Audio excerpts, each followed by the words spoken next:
Olá pessoal, bom dia, boa tarde, boa noite ou boa madrugada para você que nos escuta. Seja muito bem-vinda e seja muito bem-vindo a mais um episódio do RH para você Cast. Esse é o nosso ponto de encontro para falarmos sobre tudo que há de mais relevante na área de RH para quem trabalha com gestão de pessoas. Portanto, se você é um ou uma desses profissionais que trabalha diretamente com gestão de pessoas, esse é o seu lugar, esse é o nosso ponto de encontro. A gente tem episódio novo publicado toda segunda-feira cedinho, entre 5, 6, 7 da manhã, tem episódio novo postado nas plataformas de áudio por aí. Se você está ouvindo a gente pelo Spotify, pelo Deezer, pelo SoundCloud ou pelo Google Podcasts ou até pelo Apple Podcasts, fica a dica para você seguir o nosso podcast ou assinar o feed do podcast, assim a gente aparece, né? O novo episódio aparece na sua página inicial sempre que tem episódio novo publicado, mas você já sabe que toda segunda-feira cedinho a gente tem esse encontro marcado para a gente começar bem a semana. O episódio de hoje a gente traz um case de RH, a gente vai entender um pouquinho como funciona o RH da Sanofi, especialmente da divisão de Consumer Healthcare, ou a unidade de consumo, como eles chamam, e quem vai apresentar a gente, quem vai guiar a gente nessa jornada é a Raquel Nogueira, que é Head de RH, justamente da unidade de consumo da Sanofi, a quem eu agradeço imensamente pela participação, viu, Raquel? Oi, Daniel, obrigada a você pelo convite. Maravilha, é um privilégio contar contigo aqui, e quem vai participar conosco também é o Bruno Piai, jornalista e redator do RH para você. Tudo bem aí, Bruninho? Fala pessoal, tudo bem? Estamos aqui em clima de Copa do Mundo para falar um pouquinho aí dos golaços que o RH da Sanofi vem fazendo. Tem muita iniciativa bacana que vocês vão conhecer hoje. Vai ser um papo aí muito legal e vamos que vamos.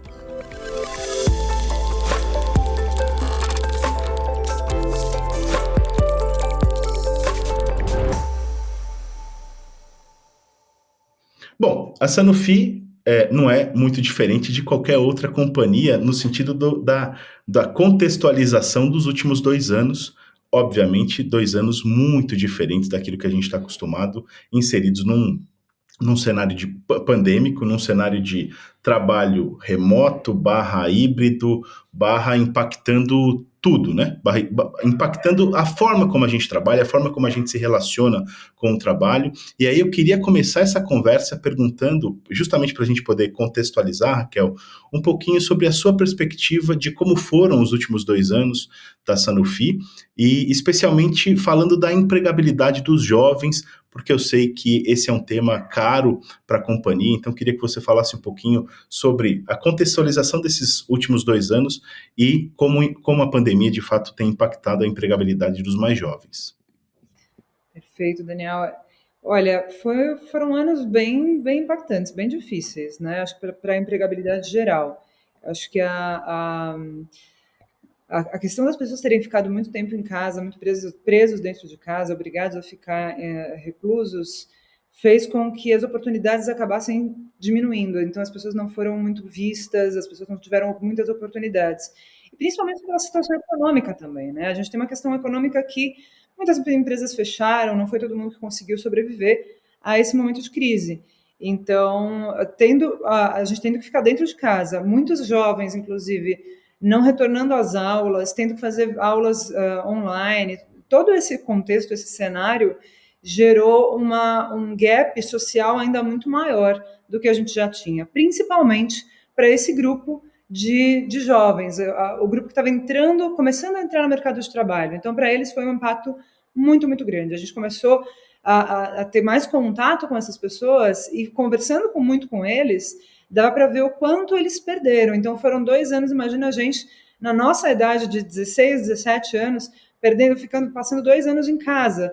Então, é uma coisa muito impactante. Tanto para a vida profissional quanto para a vida social, é um impacto muito geral, muito grande, né? Muito forte. E é um tempo difícil de recuperar, né, Raquel? Não é uma coisa que passou e acabou, né? Eu acho que a gente ainda vai sentir esses impactos por mais tempo. E aí eu queria te convidar agora para falar um pouquinho sobre as ações da Sanofi para minimizar esse impacto e como você tem visto agora o pós-pandemia, se é que a gente pode chamar assim. Perfeito. Logo no comecinho do ano, a gente teve um desafio do nosso global de trabalhar com o meio da pirâmide para baixo, né? Porque a gente tem uma questão, inclusive, até por conta de toda essa questão social do Brasil, a gente tem muito impacto nas classes mais altas. E veio esse desafio para que o business como um todo, para que o negócio em si, começasse a enxergar também essas outras camadas.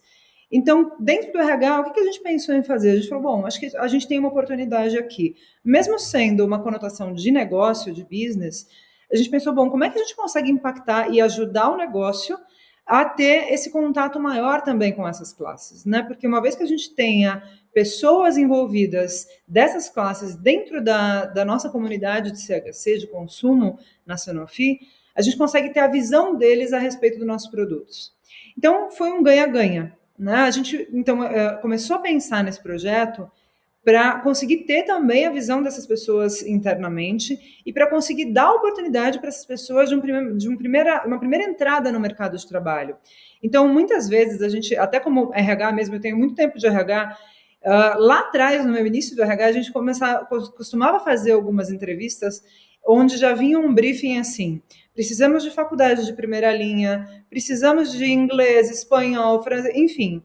Tinha um book, um resumo tão grande de atividades e coisas e bagagem que a pessoa precisava ter, que alguém de baixa renda, por exemplo, que nunca teve acesso a nada disso, muitas delas nem entravam, nem se inscreviam nas posições, porque elas já se sentiam ameaçadas e amedrontadas pelo tipo, pelo nível, né? Então eu vou ser julgado, eu não vou ser bem visto, eu não vou ser aceito. Por muitos anos isso continuou. Mas depois de um tempo, inclusive vendo as questões sociais tão presentes nas nossas pautas de diversidade, de inclusão, tudo isso começou a cair. Então, isso foi muito bacana, porque a gente começou sempre fazendo um trabalho educativo com os gestores, de falando, olha, então quem começava a vir para a gente pedindo assim, não, eu só quero aquelas faculdades top de linha, a gente falava, não vamos parar por aí, isso não existe. Então, o que vale muito é o esforço da pessoa para ter se formado, para ter entrado na graduação e conseguido chegar até o final.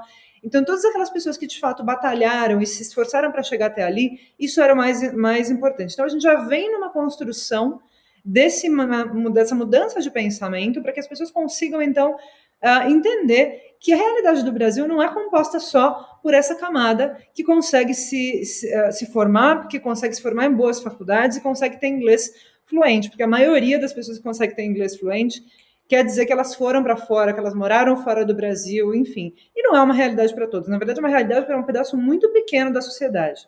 E a gente via muito isso também internamente, né? Porque por ser uma multinacional, a gente também tinha alguns requisitos. Então, quando a gente via da média gerência para cima, a gente tinha também esse reflexo da sociedade, né? A gente também estava representado por uma classe muito específica.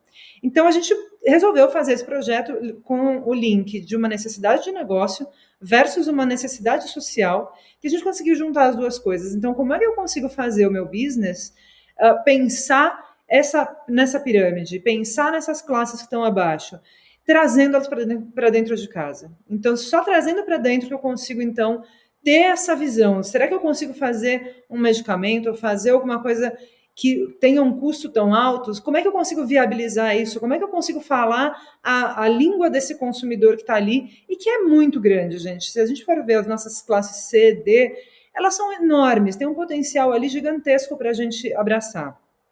Então, foi daí que tudo isso surgiu, e é assim que hoje a gente encara como é que a gente consegue dar essa volta por cima, né? Como é que a gente consegue, depois de 2 anos tão intensos, de todo mundo muito recluso, muito fechado, como é que a gente consegue ajudar a sociedade a sair desse vácuo maior ainda que se tornou depois dessa crise.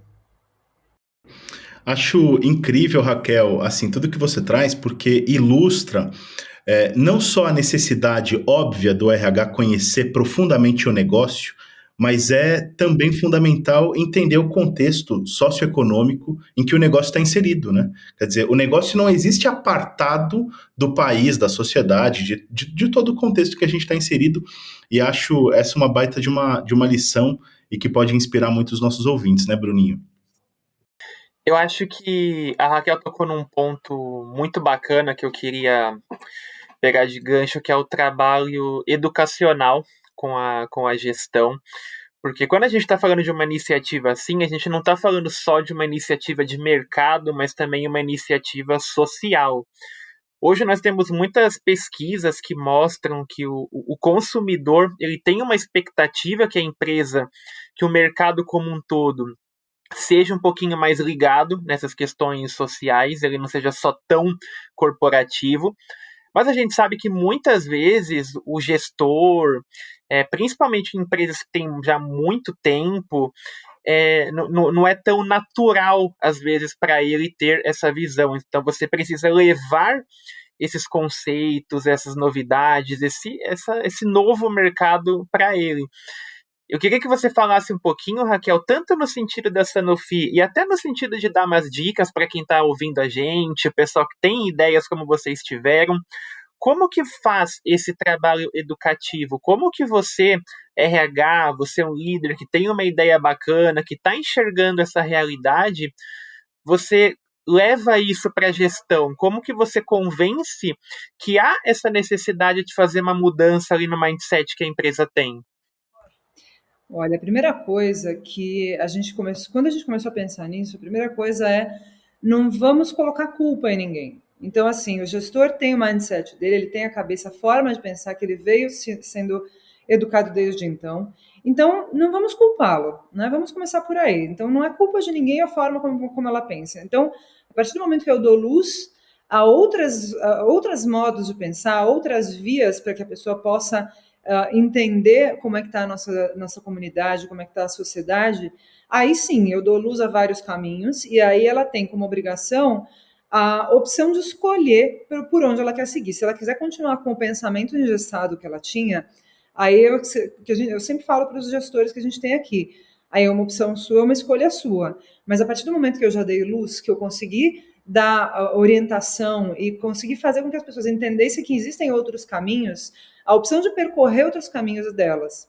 Então, acho que o primeiro ponto educativo é esse, assim, entenda, eu não culpo ninguém por pensar como pensa, porém, a gente mostra outras alternativas. Mostrando outras alternativas, aí sim, eu tenho como cobrá-los depois de qualquer outra opção e qualquer outra atitude que eles venham a tomar.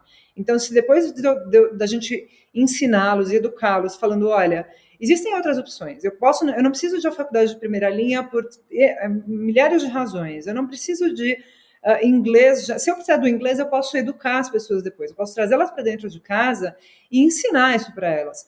Mas se ainda assim eles continuam com a mentalidade anterior, aí sim a gente tem como falar, olha, só que esse tipo de mentalidade não nos serve mais. Uma vez que eu educo, uma vez que eu tenho e dou oportunidade, então, assim, a chance, a opção de percorrer outro caminho é deles, né? Mas tudo vem primeiro de uma fase de educação da própria gestão, porque é difícil mesmo. Por isso que eu sempre falo para o meu time, inclusive, não vamos culpar ninguém. Vamos partir do pressuposto que as pessoas não conhecem, não sabem, e elas precisam ser educadas a isso. Uma vez que elas são educadas a isso, aí sim a gente pode cobrar qualquer coisa que seja. Muito bom. Raquel, Bruninho, eu posso perguntar? Eu fiquei curioso, na verdade, porque ela falou do time do RH, né?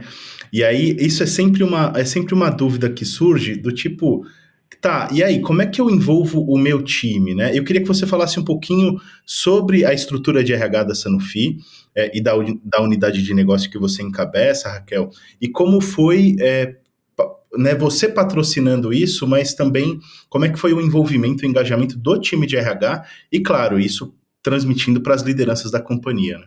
Total. Foi muito, muito gostoso de fazer isso, porque é um desafio, né? É um desafio a gente mexer com algumas coisas que já estão cristalizadas, que de repente já são como são há muito tempo, mas foi muito interessante, porque quando a gente fala em propósito, quando a gente fala num porquê, quando a gente começa falando olha, eu estou fazendo isso por um motivo, por um bem maior, aí a gente consegue engajar muito melhor as pessoas. Então, o nosso porquê foi muito claro. Então, eu sempre trouxe para o meu time esse ponto que eu falei para vocês no início. A gente está se a gente já tinha um gap social grande, pós-pandemia e depois de todas esse monte de notícias que a gente teve, de muitas demissões, muitas pessoas que tiveram, inclusive, questões mentais muito, muito agravadas por essa situação que ninguém jamais imaginava, eu acho que o motivo maior da gente fazer esse bem foi o que pegou todo mundo muito pela emoção, pela causa. Então, se eu pego as pessoas pela causa, pelo motivo, coloco todo mundo junto e vamos embarcar nessa junto, isso foi fundamental. E depois a gente levou essa causa também para o negócio, né? Então, uma vez o time do RH embarcado, e para eles foi muito fácil, porque ali a gente consegue que todo mundo trabalhe muito voltado para o mesmo princípio. Uma vez que a gente colocou todo mundo no mesmo barco, falando, olha, a gente vai então trazer esse público para dentro de casa, vai ser fácil? Não vai ser fácil. Porque o princípio da diversidade é esse, né? É muito mais fácil eu lidar com uma pessoa que é igual a mim. Então, eu falo com ela da mesma forma, eu trato com ela da mesma maneira. Porém, trazer pessoas diversas é o nosso grande desafio. Porque, sim, eu tenho que parar e, de repente, explicar uma coisa que eu não teria que explicar. Eu tenho que ter mais paciência, de repente, com alguma coisa que seria muito mais fácil de lidar. Porém, eu não tenho a grandiosidade que eu tenho com a diversidade de pensamento, com a diversidade de culturas, com a diversidade de outras possibilidades, outras visões que essas pessoas, diferentes de mim, podem nos trazer. Então, isso foi o grande ponto, foi muito rico também. Para o nosso time de gestão, para a nossa liderança, foi meio que na mesma linha. Foi falando, olha, dá uma olhada, então, em quantas outras possibilidades a gente tem. Né? Olha quantas possibilidades diferentes a gente tem para começar a fazer e começar a ver o business de uma forma diferente. Então, trazê-los dessa maneira, e mais uma vez com educação e mostrando alguns exemplos, foi a forma que a gente conseguiu de ganhá-los na causa também que a gente está trazendo. Bruninho? Bom, Raquel, eu queria imergir um pouquinho nessas iniciativas que vocês têm, principalmente com esse foco, né, na empregabilidade jovem. Eu queria que você contasse um pouquinho como funciona, quais são as metas que vocês têm, quem pode participar, como participar, entrar um pouquinho aí dentro desses programas que vocês estão contemplando. Beleza, Bruna. Esse projeto específico, o Acesso, ele foi, então, como eu falei, ele foi com base numa necessidade puramente de negócio que a gente viu. Então, o negócio lá global falou para a gente, olha, a gente precisa investir mais em produtos, em serviços que vão abranger todas as classes sociais e não somente uma fatia dela. A gente vendo essa oportunidade, a gente falou, bom, vamos trazer então para dentro de casa esse grupo. Então, é interessante porque a gente desde o início falou que não era um programa. Não, o projeto lá atrás não era um projeto de empregabilidade em si, ele era um projeto de acesso mesmo, né? Então, por isso que o nome dele se tornou Acesso. Projeto para trazer possibilidade para que as pessoas tenham um primeiro contato com a indústria, um primeiro contato com um mercado de trabalho, para que elas possam depois, a gente consegue formar essas pessoas de tal maneira que elas possam, então, ingressar até em outras empresas, já com uma base. Então, é aquela história que as pessoas brincavam, a gente pede estagiário com experiência. Então, a gente está formando isso, a gente está formando e dando a possibilidade dessas pessoas terem experiência. A gente está falando de uma abrangência de mais de 1.000 pessoas, mais de 1.000 jovens que a gente conseguiu abranger, né? Que a gente conseguiu tocar como um todo. Então, trazer para eles a possibilidade de ter mentorias internas, de ter mentorias com o nosso parceiro, porque era o que eu conversava muito com o meu time. A gente tem especialidade do quê? A nossa especialidade é medicamento, né? Fabricar medicamento. Então, eu não tenho a especialidade de trazer educação. Então, eu preciso me juntar com uma instituição que tenha esse contato direto com esses jovens. Foi a primeira coisa que a gente fez. Uma vez que a gente não é desse segmento, quem pode nos ajudar? A gente foi atrás, então, do Instituto Bold, que nos ajudou muito. O Instituto Bold fez esse link, então, com a gente para esses jovens. Então, o Instituto capta os jovens para a gente do mercado. Qual foi o nosso único critério? Que sejam pessoas, de fato, dessas camadas da pirâmide com mais vulnerabilidade, que tenham alguma questão de vulnerabilidade social. Então, que sejam estudantes, né? Então, eles têm que estar envolvidos, por isso é muito importante para a gente, as pessoas têm que querer aprender, né? Porque o nosso princípio é esse, é que queiram aprender.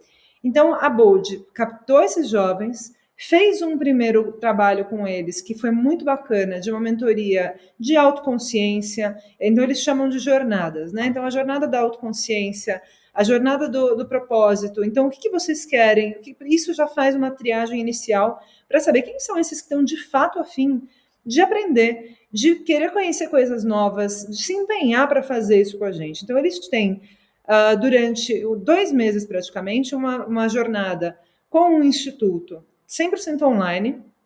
E essa jornada faz com que eles tenham um pouco de percepção de si mesmos, de autoconhecimento, é muito bacana porque eles montam um currículo, eles montam a jornada deles, do que eu quero ser no futuro, qual é a minha situação atual, como é que eu me desenvolvo e o que eu preciso me desenvolver para chegar lá.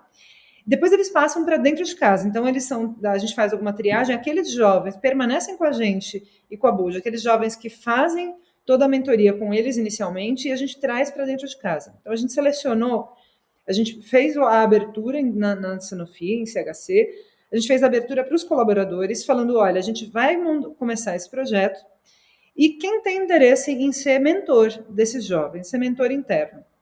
E aí a gente foi uma grata surpresa que a gente teve mais de 100 pessoas se inscrevendo como mentores. Então, a gente deu uma formação inicial para esses mentores, dizendo um pouco do que eles iriam enfrentar. Então, assim, desde dicas de, olha, vocês são pessoas que têm uma vivência já maior, muito maior do que esses jovens, que eles são a gente está falando de pessoas de 17 a 20 e tantos anos, são pessoas que não tiveram a mesma vivência e as oportunidades que vocês tiveram. Então, desde o começo, desde a linguagem, de como é que eu converso com essa pessoa, até sobre o que eu converso com essa pessoa. Então, tem alguns exemplos que a gente pedia para eles, assim, olha, para a gente pode ser muito simples, falar, poxa vida, eu fui pegar um avião e aí eu entrei na sala VIP. Alguns deles nunca pegaram um avião. Não tem a menor ideia do que é a sala VIP. Então, vamos tentar trazer qualquer exemplo, qualquer vivência, muito para um cotidiano, para se conectar primeiramente com essa pessoa. Como é que eu me conecto com ela para eu gerar essa empatia, para eu conseguir falar a mesma língua deles? Eu tenho que falar a mesma língua. Falando a mesma língua deles, aí eu consigo entrar no dia a dia, eu consigo me conectar e ter uma adaptação melhor deles para a gente também. Porque se eles se eles começam vendo que o nosso público já é um público que está muito distante da realidade deles, aí não há essa conexão. Então, a gente treinou esses mentores passaram por uma jornada longa de treinamentos, isso foi super importante, e para eles a gente tinha as falas que a gente obteve dos nossos colaboradores foram super legais, que tinham alguns que falavam, eu não tinha ideia, eu achei que eu fosse falar de coisas, quando a gente traz o termo mentoria em si, eu achei que eu fosse falar sobre vida, sobre próximos passos de carreira, sobre como é que eu faço para ser um gestor, um diretor. E não, eram coisas simples como é que eu me preparo para uma entrevista? Como é que eu me visto melhor? Como é que eu me preparo psicologicamente? Porque muitos deles não abrem a câmera na hora de falar. Então, eram dicas muito simples, de coisas que a gente já passou só por já estar em algum patamar do mercado de trabalho. Então, a gente preparou esses nossos colaboradores internos. O processo todo com esse grupo foram mais de 500 horas de treinamento para que esses colaboradores e para que os jovens estivessem prontos minimamente para, então, fazer um projeto. Isso foi muito bacana, porque a gente não trouxe só na linha do autoconhecimento, do propósito, da jornada, não.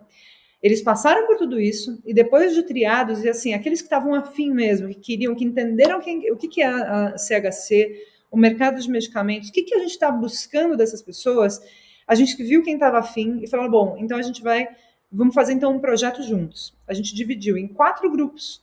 A gente tinha entre 8 e 10 jovens em cada um dos grupos. E esses jovens recebiam uma questão norteadora, que a gente chamava. Eles recebiam um desafio.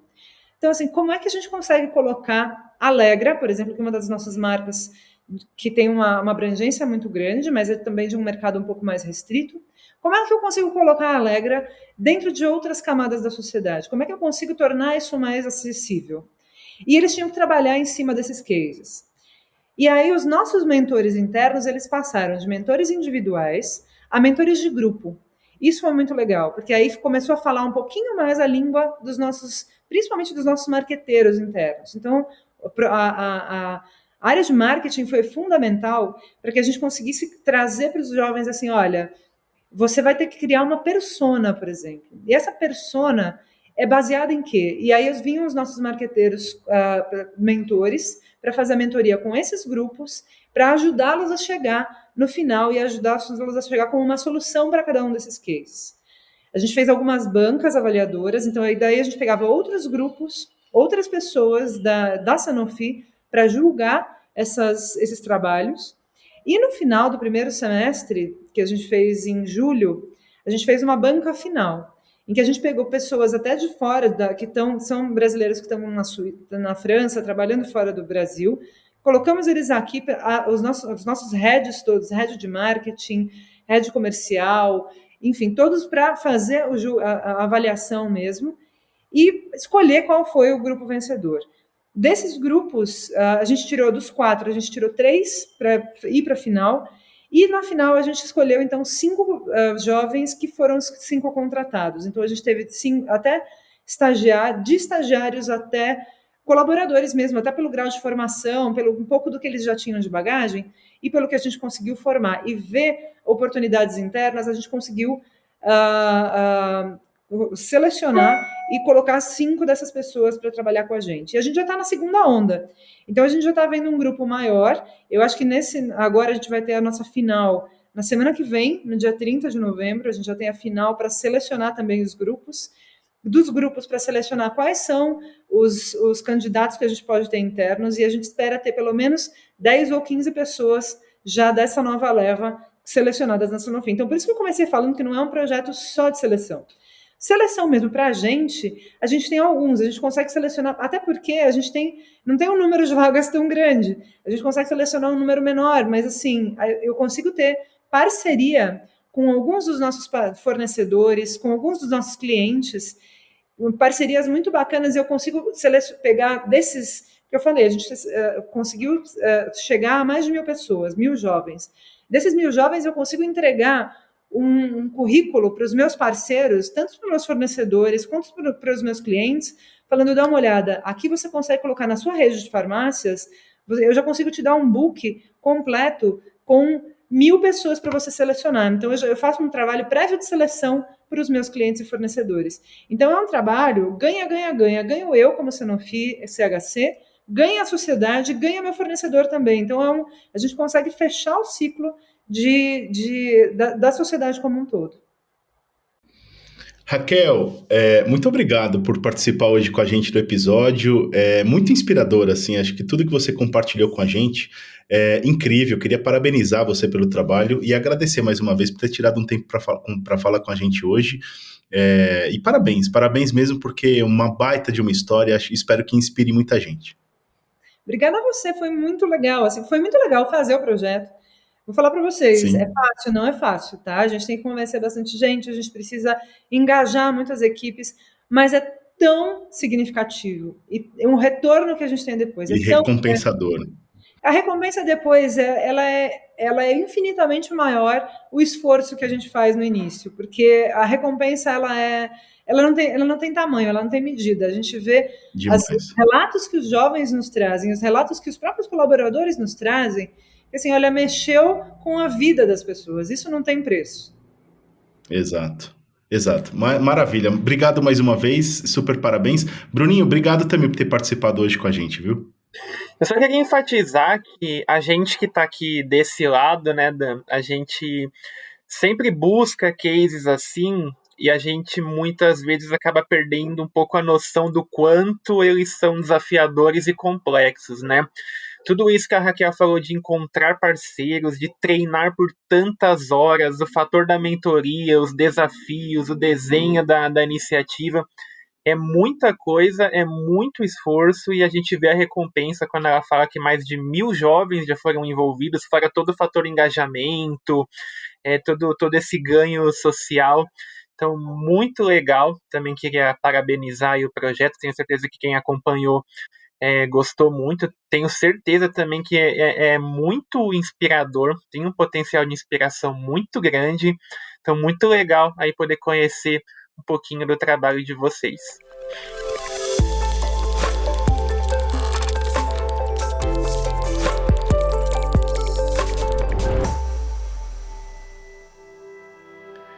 E aí, galera, gostaram do nosso bate-papo de hoje? Falamos com a Raquel Nogueira, ela é Head de RH da Unidade de Consumo da Sanofi. e compartilhou com a gente um baita de um programa legal, voltado para a inclusão, voltado para a empregabilidade dos jovens. E como o Bruno falou, acho que tem um potencial enorme de inspirar a gente, né, a impactar de fato muito positivamente a sociedade, a cadeia de fornecedores, como ela falou, a própria Sanofi, é óbvio, o próprio negócio. Então, bacana, né? A gente sempre busca, como o Bruno também comentou, a gente sempre busca trazer esse tipo de case, esse tipo de história para compartilhar aqui com vocês. Então, convido mais uma vez você a seguir o RH para Você Cast nos tocadores aí de sua preferência, principalmente o Spotify, que é onde a maior parte dos nossos ouvintes está. E também convido você para seguir o RH para Você nas redes sociais. A gente está no Facebook, no Instagram, tem o LinkedIn com mais de 60 mil profissionais de recursos humanos trocando ideias por lá. Fica o convite para você fazer parte dessa nossa comunidade e para também, obviamente, visitar o rhpravocê.com.br, porque lá você vai encontrar conteúdos novos todos os dias, produzidos pela comunidade de RH, pela nossa área de redação. Então, fica mais uma vez o convite. Torço para que você tenha gostado do episódio de hoje. A gente se vê na próxima semana. Até mais.